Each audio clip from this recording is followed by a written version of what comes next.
হোয়াটসঅ্যাপে পাঠানো 23টি আগ্নেয়াস্ত্রের ছবি। পছন্দ হলেই ডিল ফাইনাল। বনগাঁ পুলিশের জালে 2 আন্তঃরাষ্ট্রীয় আগ্নেয়াস্ত্র পাচারকারী। বাংলাদেশে আগ্নেয়াস্ত্র পাচারের অভিযোগে বনগাঁ থানার হাতে গ্রেপ্তার 2 অস্ত্র ব্যবসায়ী। উদ্ধার আগ্নেয়াস্ত্র, ম্যাগাজিন। পাকিস্তানি জঙ্গি বনগাঁ সীমান্ত দিয়ে পালানোর চেষ্টার খবর ছড়িয়ে পড়তেই সীমান্ত শহরের নিরাপত্তা আরও আঁটোসাঁটো করা হয়েছে।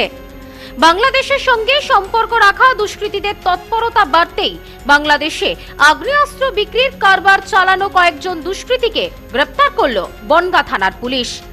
সূত্র মারফত খবর পেয়ে অভিযান চালিয়ে আগ্নেয়াস্ত্র মজুত ও বিক্রির অভিযোগে চক্রের 2 সদস্যকে গ্রেপ্তার করল বনগাঁ থানার পুলিশ। পুলিশ জানিয়েছে, ধৃতদের নাম শহীদুল মণ্ডল, বাড়ি বনগাঁ থানার বাজিতলা এলাকায়।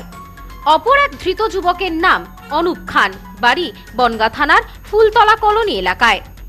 বুধবার রাতে ধৃতদের আটক করে তল্লাশি চালিয়ে একটি 9mm পিস্তল ও 2টি ম্যাগাজিন উদ্ধার করা হয়েছে। তাদের জেরা করে পুলিশ জানতে পেরেছে, ধৃত শহীদুল অস্ত্র আমদানি করে গোপন জায়গায় মজুত করে রাখত। ধৃত অনুপ বাংলাদেশ সহ একাধিক এলাকার দুষ্কৃতীদের কাছে তা বিক্রি করত। সম্প্রতি অনুপ এক বাংলাদেশি দুষ্কৃতীর কাছে অস্ত্র বিক্রি করেছিল বলেও সূত্র মারফত জানতে পেরেছে পুলিশ। পুলিশ জানিয়েছে, ধৃত অনুপ আগেও একাধিকবার পুলিশের হাতে গ্রেপ্তার হয়েছে। তাদের বিরুদ্ধে এর আগেও একাধিক মামলা রয়েছে। বুধবার সূত্র মারফত পুলিশ খবর পেয়ে তল্লাশি শুরু করে। ধৃতদের বৃহস্পতিবার বনগাঁ মহকুমা আদালতে পাঠিয়ে নিজেদের হেফাজতে নেওয়ার আবেদন জানায় পুলিশ। অঞ্জলি সিল্ক এখন আমাদের 2টি শোরুম, হাবড়া ও বনগাঁতে। আমাদের 2টি শোরুমেই কেনাকাটার উপর থাকছে আকর্ষণীয় ছাড়। ফোন 7044447885। বাংলাদেশের অস্ত্র বিক্রি কারবার চক্রের আর কারা কারা জড়িত এর সাথে, এর শিকড় কত দূর পর্যন্ত বিস্তৃত, তার সন্ধান শুরু করেছে পুলিশ। সূত্র মারফত জানা গিয়েছে, ধৃত অনুপের পেট্রাপোল বন্দরে একটি দোকান ছিল। সেখানে বসেই অনুপের বাবা তাপস খান ব্যবসার আড়ালে নেশাদ্রব্য বিক্রি সহ একাধিক অসাধু কারবার চালাতো বলে আগেই অভিযোগ উঠেছিল। অভিযোগ, সেই দোকানে বসেই ডিলিংস চলতো। অভিযোগের ভিত্তিতে তাপস খান আগেই পুলিশের হাতে গ্রেপ্তার হয়েছিল। পুলিশের একটি সূত্রের দাবি, ধৃত অনুপের সাথে বাংলাদেশি দুষ্কৃতীদের সঙ্গে নিবিড় যোগাযোগ রয়েছে। হোয়াটসঅ্যাপ সহ বিভিন্ন সোশ্যাল মাধ্যমে তাদের মধ্যে কথোপকথন হতো। হোয়াটসঅ্যাপে ছবি পাঠিয়ে দাম নির্ধারণ করা হতো বলেও জানা গেছে। এরপর বাংলাদেশ থেকে টাকা চলে আসতো এপারে।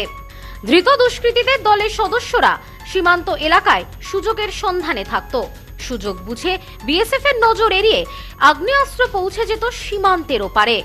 ধৃতদের বনগাঁ আদালতে তোলা হলে আদালত 12 দিনের পুলিশি হেফাজতের নির্দেশ দিয়েছেন। Bureau report, news no man's land, Bongaon.